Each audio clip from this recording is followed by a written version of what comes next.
All right, everybody. Go ahead and we're gonna jump on another live call today, and we are interviewing another six-figure affiliate, someone who's absolutely crushed it in the organic Facebook space, and is a member of SAA and the programs that I'm a part of. So I'm very excited to be interviewing him today, and I'll let him introduce himself.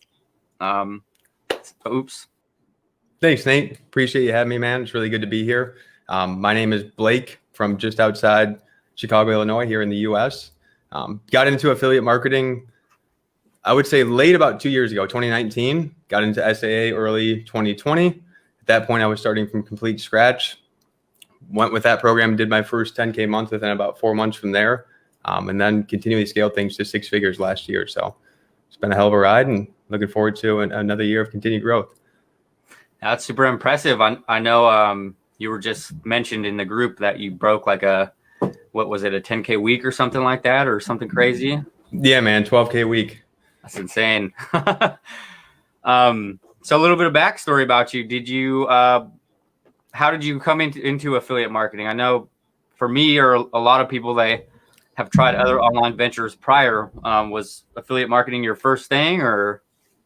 Really good question. So yeah, for me, I tried a bunch of different things before after finding affiliate marketing. Like if I go back to my college years, at that time, I was really starting to play around with different stuff, trying to get my online business off the ground.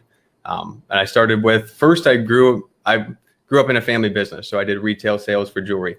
So when I first went away to college, I was still working remotely for them. And I started an Instagram page around like engagement rings and designer jewelry.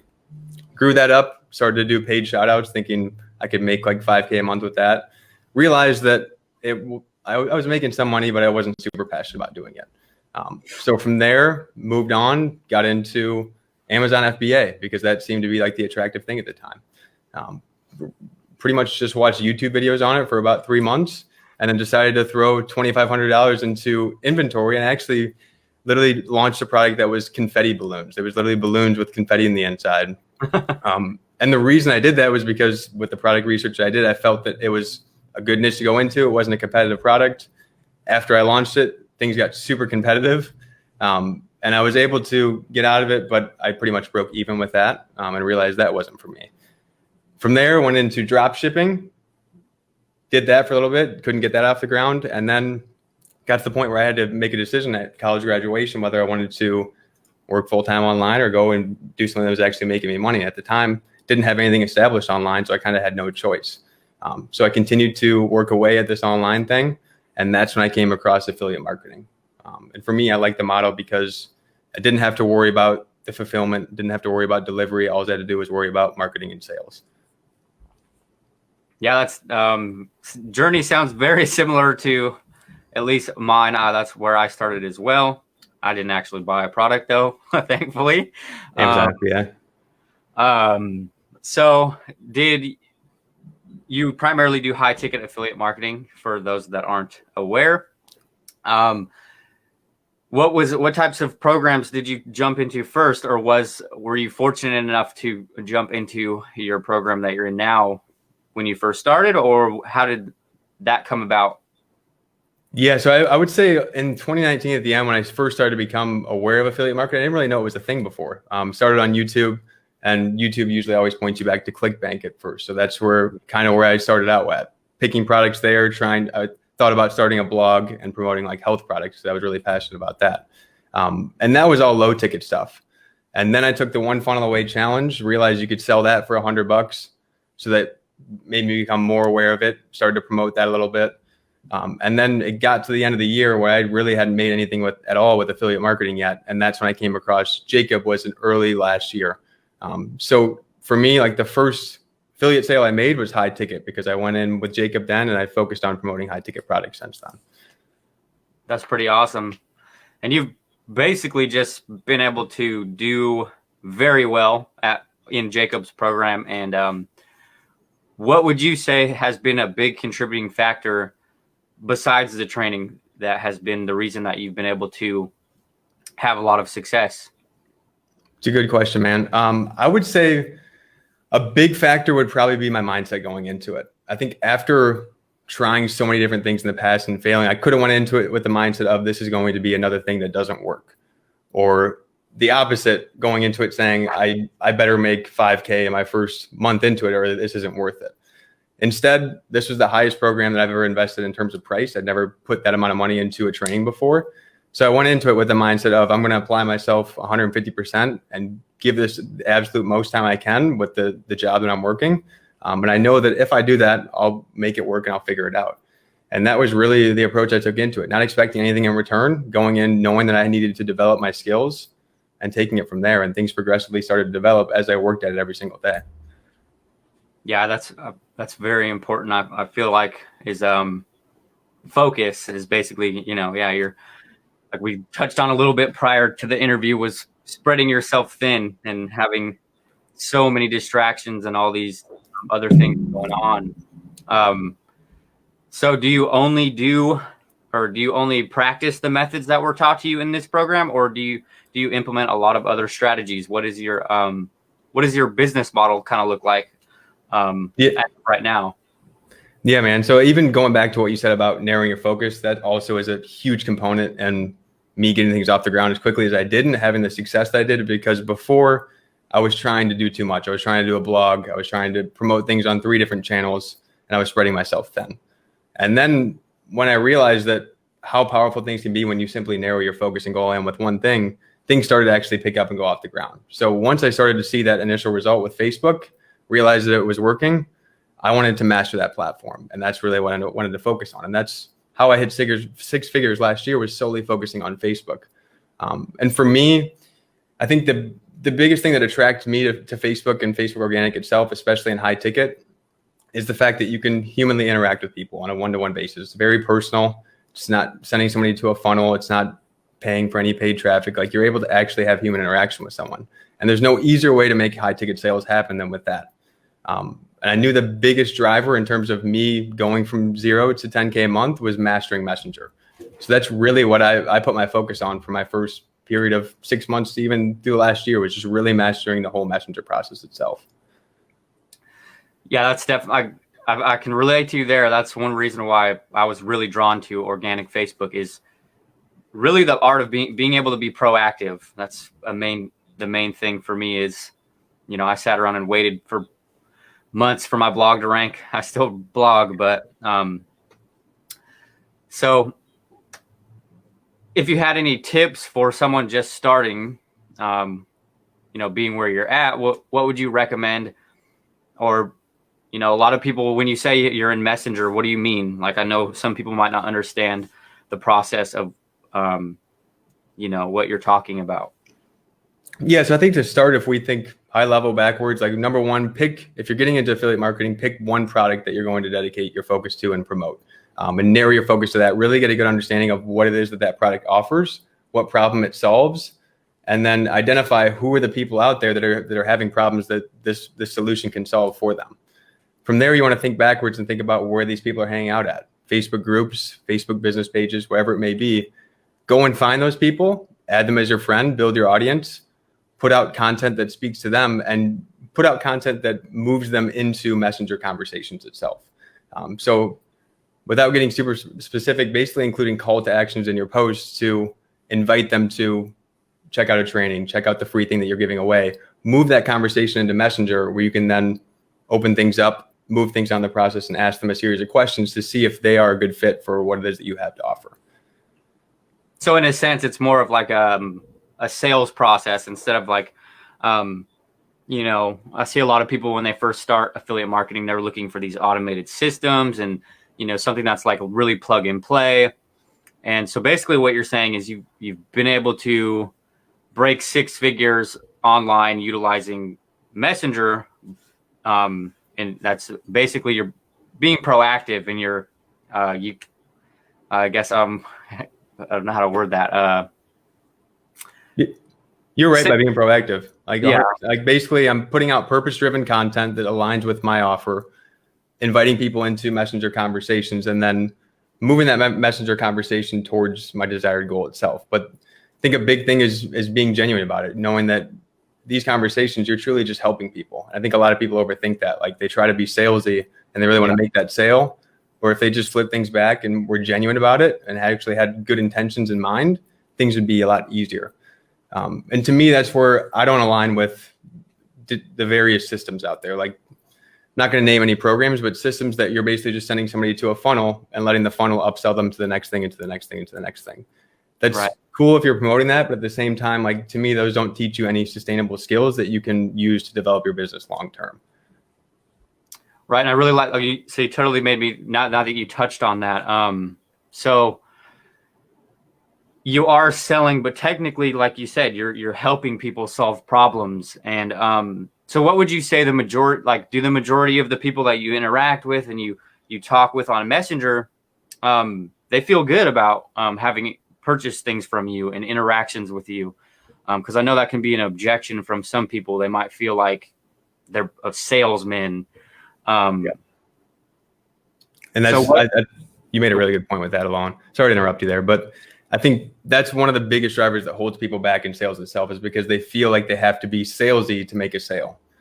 When in reality, if you look just back at business fundamentals itself, all you're doing is providing solutions and helping people. You don't have to be pushy. You don't have to be salesy. All you have to do is ask the right questions to get to the bottom of where they're at and what they really want to achieve and what problems they're dealing with that's stopping them from getting there. And then you're just simply providing solutions to those problems. And then, so when obviously when you get to a level like where you're at, a lot of that, I know a lot of objection and big fear of people, it would be doing like cold outreach and things along that nature. And when you get to a certain point on Facebook marketing, it can become where a lot of people are actually reaching out to you, right? 100%. You end up getting more inbound leads as you grow. And I think that's one thing that deters people from Facebook organic, is the fact they think they have to do cold outreach all day long. Cold outreach is important in the beginning. And it honestly, to me, like, those that are at the beginning stages looking to get things off the ground and selling high ticket, you should embrace it, because it's the easiest way to go out and, just like you said, be proactive and make things happen. But know that it's not the long-term solution. Like, you're not going to be having to do cold outreach forever and ever and ever. At the end of the day, you're just using that to plant seeds and start building your audience. And as you grow, and as people follow along your journey itself and see your growth, you naturally start to attract people as you align your content towards that. Yeah, I like that. That's one thing that I feel like a lot of people worry about is, they don't want to, they feel like they're going to be doing that forever. So what are you, I know that you do like training and mentorship and things like that. Have you went on to create or offer any other services other than your affiliate business, or what are you currently working on right now? Yeah, man. So after doing affiliate marketing for the entire last year, I got into one-to-one coaching towards the latter end of last year to really start to improve my coaching skills and become a better coach itself, because I knew that's something I wanted to get into. And then following that, I then launched my own group coaching program itself. So really helping anybody that has a high ticket affiliate offer, or a high ticket offer in general, to promote, helping them take their business from 0 to 2K and scale it to 10K months, and from there to 6 figures itself. So that's really been my focus for the last 4 months, has been that program, helping my students achieve success and really giving them the best opportunity to succeed itself. So that's really been my focus lately. That's pretty awesome. That's probably an amazing feeling to be able to, not only be successful, but help actually genuinely help others achieve that same success. It truly is, man. It's a dream come true. I really enjoy it. So if you had, I might have already asked this, but if you had any recommendations for someone just starting, what would you, other than, actually, I know I did ask you this and we talked about a little bit, but what do you see the biggest struggle that you see in the affiliate community, especially when people are just starting? That's a good question. So are we saying like those that are on Facebook now, or just in general in the affiliate community? Maybe both. We could touch on maybe what you see happening in the organic Facebook. Okay, yeah, that would be perfect, because you are obviously having success with organic Facebook. So what do you see the biggest mistake people are making when it comes to organic Facebook marketing? Yes, I think with organic Facebook marketing, it comes down to a couple of things that people are making mistakes with. One, they're either spreading themselves thin in terms of products, like they're trying to promote too many different things, and they're jumping around saying, okay, I haven't made a sale with this. It's time to jump to something else. I think that's a core problem in the beginning, which also stems into the fact that maybe they're not really clear on their offer and what it is that they're promoting itself. So I think getting clear on that offer is really important. And from there, aligning your content with that offer and aligning your audience with that offer. I think a lot of people on Facebook organic are so obsessed with chasing likes, engagements, and comments itself that that's all that they use to determine what content to put out. And they're trying to people please and put out content that makes everybody happy, when in reality, they should be putting out content that speaks to their subset of people, the people that they really want to connect to, that aligns with their offer itself. So I like what you said about chasing likes and comments. So basically what you're saying is the more, a lot of likes and a lot of engagement doesn't actually equate to a lot of sales. 100%. And I see this a lot. And I fell victim to it in the beginning too. Like, it's, as you're building your profile, as you're growing your audience and you start getting engagement, maybe you have a post that gets 100 likes, 100 comments for the first time. Like, it feels good. Like, it feels like you validated yourself. And then you kind of are chasing that feeling, and you want to keep getting that. And then you put out a post the next week that gets 10 likes, 10 comments, and you beat yourself up because you feel like what you're putting out isn't good enough. Right. When in reality, it's not. You shouldn't worry about the engagement itself. Yes, engagement helps reach, and yes, it's important in certain instances. But at the end of the day, it's not going to make you money. That's not a money generating activity. Okay, so now that you made me think of another great question. Now that you mention it, so let's say someone's really strapped for time. They're working full time. Maybe they only have a few hours out of the day. What would be the core thing they should focus on with organic Facebook if they only had a little bit of time? And what ultimately is the money generating activity on Facebook? Good question. So from the top, money is made in Messenger itself. Whether you're selling in Messenger or whether you're working to get people on calls, that's where the money is made, and that's where it all stems from. But beyond that, if you're just starting from scratch, every day focus on adding friends and building your audience, because you need people to see your content. From there, focus on publishing daily and putting out content that speaks to those people, and staying consistent with that. And then the biggest activity outside of all that is really Messenger and calls itself, and doing as much of that as you can to get things off the ground. Yeah, Messenger is for sure. That's where. I'm totally drawn to my question. See if we got any comments down below or any questions. I'll pull up your group quick too. There's actually nobody in right now. Just us. Actually, is that me on? I think so. I think somebody just hopped on.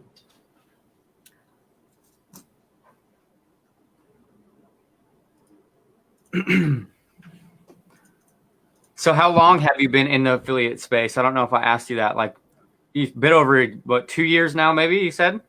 Yeah, man. It's been just about, I would say just over a year.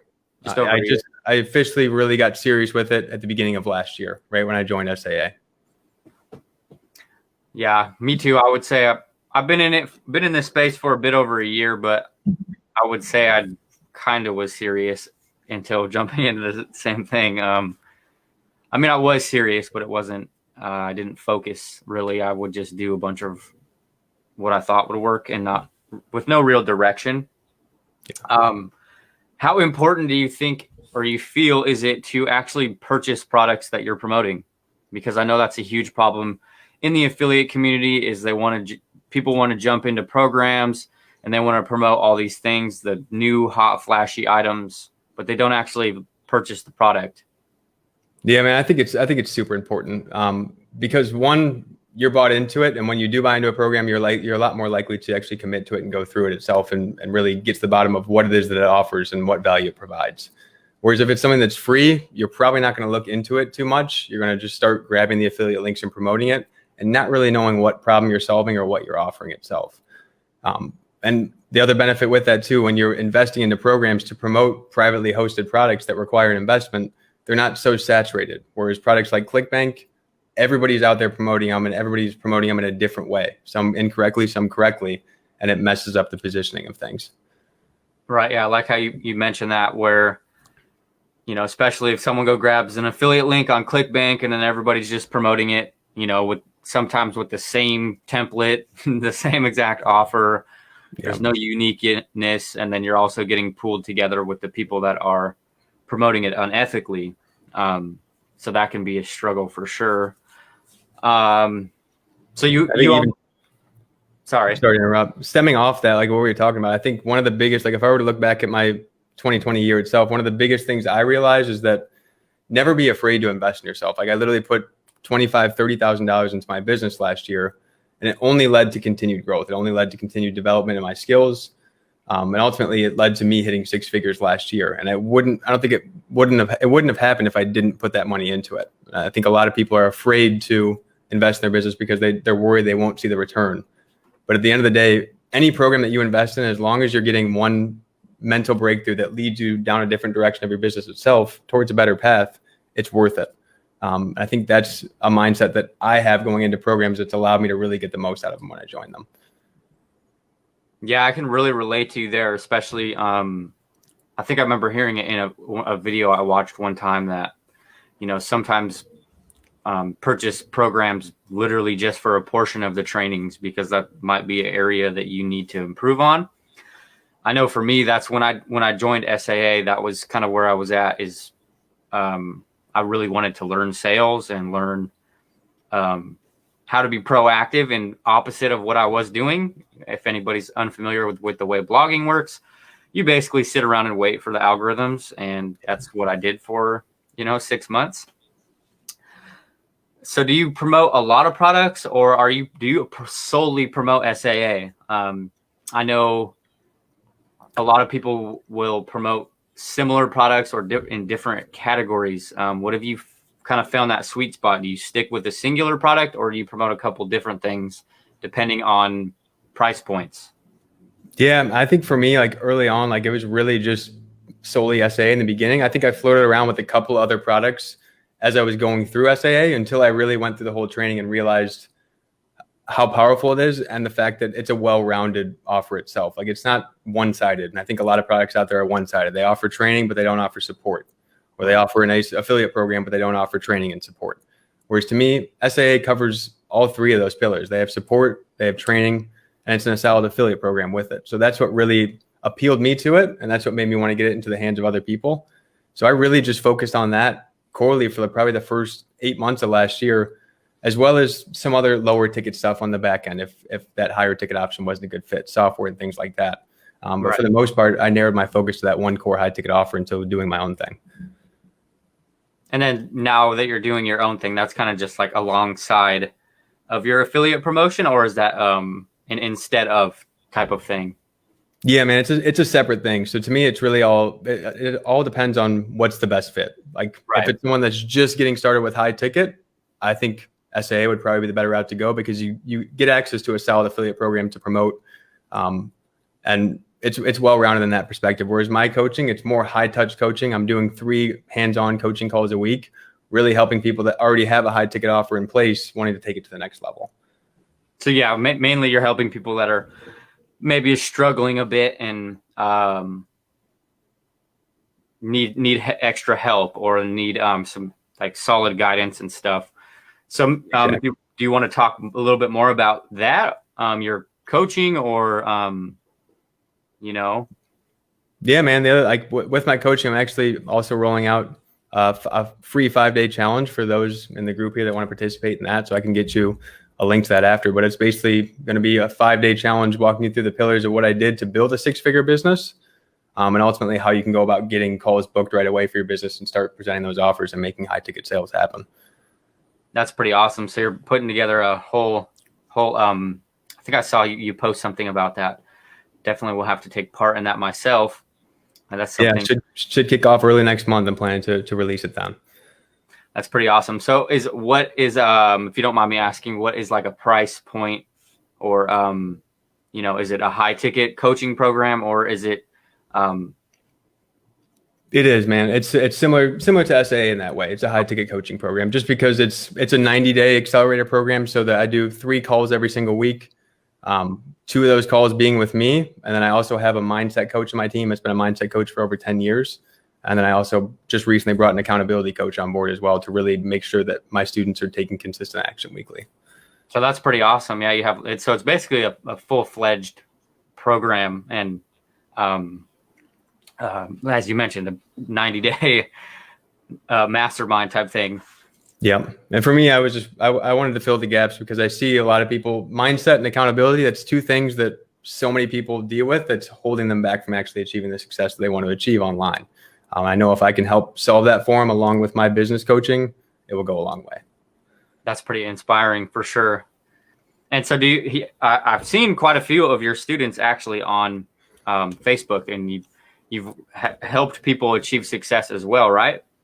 100% have. Yeah. We actually had a student recently that on one of our coaching calls, I do a messaging Q&A call every week. So basically allowing my students to pull up their messenger and I help them work through conversations, teach them how to actually progress things. We had one student close a sale directly on the call itself. So it was pretty cool to see. That's pretty awesome. So you do like a messenger analysis, and exactly. I feel like that could be definitely beneficial for people who struggle in messenger, because it can be an art to it and a skill to master in itself, really. 100%. And once you get it down, everything becomes super easy after that. Not easy, nothing. It's a bad word to use. Nothing with an online business is easy, but once you get clarity on the process itself, it becomes easier. Yeah. Once you get would you say that's the hardest part about the organic Facebook would be mastering the messenger? I think ultimately it's really having an understanding of how to take someone from being just a new friend and someone that's unfamiliar with you to turning them into a raving fan and actually a buyer. So actually knowing how to take someone from being aware of you to then turn them into a lead, into a sales opportunity, and then actually a closed sale itself. Usually there's one area in specific that somebody's really good at, but the other areas they're not. So once you can complete all four of those areas and really get them functioning accordingly, your business grows. So it's like a basically oiled machine, all these moving parts. Exactly. So ultimately, does that boil down a little bit to like maybe establishing some type of authority, or in general? I know that's something a lot of people might not understand even what I'm talking about. So yeah, I think that does come with it. I think it depends where you're at. If you're just early on getting started with Facebook Organic, it's going to be hard to go out and try to position posts as though being really authoritative and like you've achieved so much success when you're just in the beginning stages. So I think that could lead to misalignment with that person. I think it's important for wherever you're at in your journey to be genuine and honest and transparent and allow others to follow you along every step that you take and the growth that you make along the way. So I totally just made me think of another question. So as you mentioned, when you're first starting, it can be very hard to feel that way or put yourself in a position of authority. So when you're first starting and you don't have results, what were tricks for you to do that? What do you leverage results of the community? Can you leverage other people's results, relationships with mentors? How would you go about that if you had to start over, basically? It's a good question. That's something a lot of people deal with, that like imposter syndrome, feeling like as though you shouldn't be promoting something or you shouldn't be doing something if you haven't achieved it yet. It's 100% normal. And I think everybody goes through it at some point or another. And I think to start first, it's reminding yourself that you don't have to be an expert. You don't have to know all the answers. You don't have to have made 5K, 10K a month. All you have to do is be one step ahead from your audience itself and those that you're speaking to. And if you can be one step ahead of them and provide value to them, you'll look as though you're an authority to them. So I think that's the biggest thing, is really just embracing the fact that you are where you are in your journey and you're only going to grow from here, and people enjoy following along with that process. Yeah, I think I like how you worded that. In a book I read, is like acting as a reporter. You don't have to necessarily be super qualified. You can relay information, and you'll always be able to benefit somebody at some point. 100%. Documenting your journey, sharing what you're learning, and sharing the growth that you've made. A big thing is sharing the beliefs that you've shifted yourself along your journey. So thinking back to when you were just starting your online business, what beliefs did you have when you were getting started? Maybe it was the fact that you couldn't sell a high ticket product because you've never done high ticket before. And then when you make your first high ticket sale, you can speak on that belief and how things have changed once you've developed the skills needed to do it. And those that haven't done it yet can see that piece of content and it resonates with them because they're at that same point in their journey. So basically writing stories and really sharing your experiences can be very powerful messages is basically what you're saying. Yeah. 100%. Thinking about what beliefs, because normally to me, like in the beginning, when you're trying to identify who your target audience is, it's usually a previous version of yourself, because it's hard to get really super specific on who you're going after in that beginning stage. And the easiest place to start is say, okay, what beliefs did I have when I was early on in my journey, 2 to 3 years ago? Where was I at? What was I thinking about this whole online game? And if you can speak towards that previous version of yourself, you're going to attract those people. Yeah, that's like I feel like that's super important, is getting a clear picture of who you want to be targeting in your audience. Yeah. So would you have any tips on how to, other than, kind of reimagining a version of you, what are some tips that you could recommend for maybe identifying your ideal customers or your target audience? I think, starting from the top, I would first sit down and think, okay, what problems is my ideal client dealing with? So looking at the offer that you're selling and what it solves, what problems are the people dealing with that this solves? After you list out all those problems and get an understanding of what those problems are, that one becomes fuel for content for you, because you can speak on every single one of those problems, whether it be not being able to sell high ticket, or not making their first 1K day online, or feeling like they're not capable of doing it because they've never done sales. It's going to be different for everyone, but listing out all those problems that you see your target audience dealing with. From there, thinking now, okay, with these problems, what promises does my program that I'm selling provide to help alleviate those problems, to help bridge the gap and help take them from a state of experiencing problems to now achieving their goals? Yeah, that's a very, very important, and those are great tips for, I know that's something I struggled with for a long time, was actually finding or feeling like I was getting in front of the right people. Yeah. And I think it really stems from everything. If you don't take the time to really write out those problems and try to get clear on who your target is, your messaging is off, your content's off, and the friends that you're adding is all over the map. And then you end up attracting the wrong people with that. Then you got a friends list of people that aren't even interested in what you're promoting. Exactly. So so when you say you add people, you briefly touched on adding people. How do you go about finding, without getting too in depth about, I know you can't specifically name places, but how do you go about finding these people? You could have the idea of your perfect audience, but how do you actually find them? That's a good question. So I think it starts by first identifying who that target is, identifying those problems and what promise your program provides, and then asking yourself, okay, where do these people hang out? And I get this question all the time, like, what are the magic groups I can go to go add friends that turn into buyers right away? And in all honesty, there's really no magic group out there. It's all going to depend on who your target is and who you're going after itself. From there, as you're adding friends, 99% of the time, the people that you're adding aren't going to turn into a sale on that first conversation that you have, because they don't know you, they don't like you, and they don't trust you yet.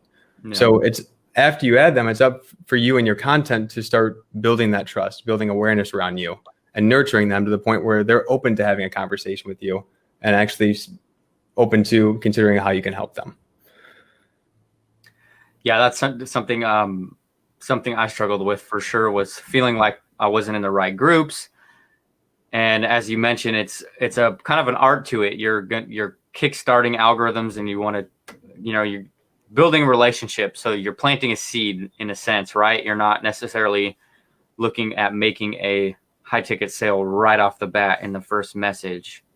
Exactly. It will happen. You'll be able to walk into some every now and then as you have more conversations. It's happened to me a couple times. But the majority of the time, it's going to require trust being built and awareness being built until that conversation really progresses. And then they see your content and end up reaching out. I mean, I feel like that's been something that's happening for me. So that's similar to you too. You'll engage in a conversation with somebody, and then eventually, maybe after they see your stuff for a while, and then they already feel like they know you from all the content you put out, they end up reaching back out, or you can reach back out to them. Is that kind of what the process. Exactly. Yeah. That's exactly right. And I think like for me now, it doesn't require as much follow-up or reaching back out because I have more people reaching out to me and I don't have to worry about that as much. But in the beginning, you want to make sure that you're keeping track of those people that may show signs of slight pain or slight interest in what you have to offer, because they may not trust you or be ready to buy now. But if you can keep note of them and follow up with them and continue to build that relationship, they'll be ready to purchase from you down the line. Yeah, I think that's you totally made me, that's tracking your leads, basically. That's super important. And something I feel like I neglected, and a lot of people with organic might do as well, would be maybe making a list of your people that were at least open to having a conversation, or, warm leads and inbound leads and things like that. Yeah. So early on, I used to scroll through Messenger at the end of every week trying to find the conversations of people that showed signs of interest. And it was a headache because you had to sift through a bunch of different conversations. But now that I use a CRM to manage things, it's a lot easier to see exactly what stage people are in and follow up with them accordingly. Yeah, I've heard of some CRM tools that can actually tag your inbox, right? And like color code them. That could be very beneficial. So we are getting to about 40 minutes. I'm going to probably start wrapping up. If you are on the live, or if you do have any questions, be sure to drop them below. Is there anything you would like to touch on, or how would anybody that watches the replay, how would they be able to get in contact with you if they wanted to take your 5-day challenge, or anything in general? Maybe, just see what you're doing, and, how would they get? I appreciate that. I'll shoot over a link to register for that challenge so you can share that with your members in the group below this video. Outside of that, I can share a link to my free Facebook group as well. And feel free, those that want to reach out to me or message me can, but you can get access to that challenge through the link that I give you here. So outside of that, those of you that are watching the replay or watching now, like if you're at that beginning stage in your business, really working to get things off the ground, really just narrow your focus and go all in. I know it sounds general and not that specific, but at the end of the day, if you cut back the layers and narrow your focus itself and really go all in and apply yourself to that one thing, you will see results. And know that everybody's skill set's at a different point. Don't let other people's results feel as though you have to validate that and make yourself be in a race to get results. Be aware of where you are and focus on becoming 1% better every day. That's awesome. I appreciate that. That is definitely some sound advice. Don't compare. Everybody's on their own journey, right? So I appreciate you jumping on the live and taking the time out of your day for being here. I really appreciate it. No problem, man. It was great to be here. Thanks for having me. Yeah, of course. So there will be links for Blake's group and his challenge below, or we'll put them out in the group. And appreciate you guys coming. Have a beautiful day. See you guys.